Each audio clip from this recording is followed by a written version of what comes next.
Mm.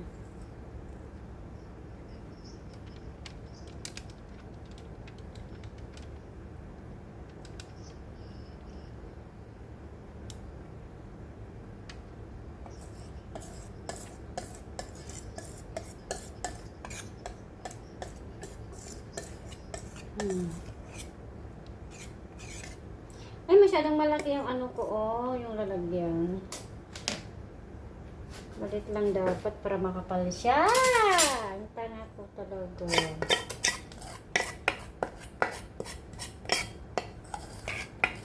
Magawa ko ng bibingka.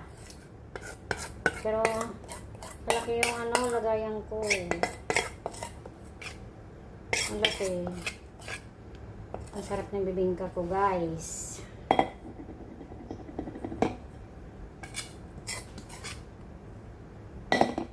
Wala, laki na ngayon lang ano ko, oh, armahan ko. Sandali, i-repair ko siya. Di ba ang Pilipino matalino? Basta Pilipino, matalino yan. Pagdating sa mga ganitong bagay.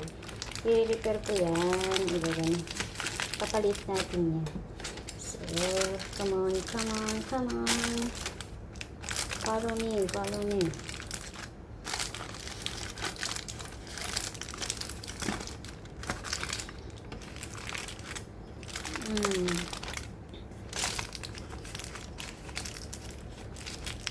Pwede na yan.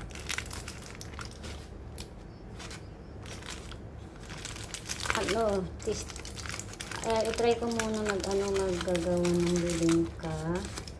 Ano ba yun? Ano ba yun? Ay, ganyan. Talagang Pinoy matalino.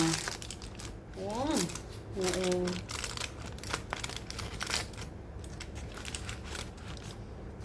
Ayan, guys. Gumagawa si Inday ng ng bibingka para may pang kainin bukas.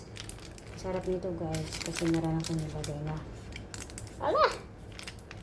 Dumikit na doon. Ang pangit kasi ng ormahan ko, oh.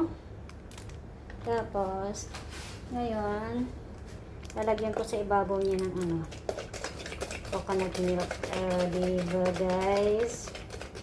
Parang haba na yung video ko. Saglit.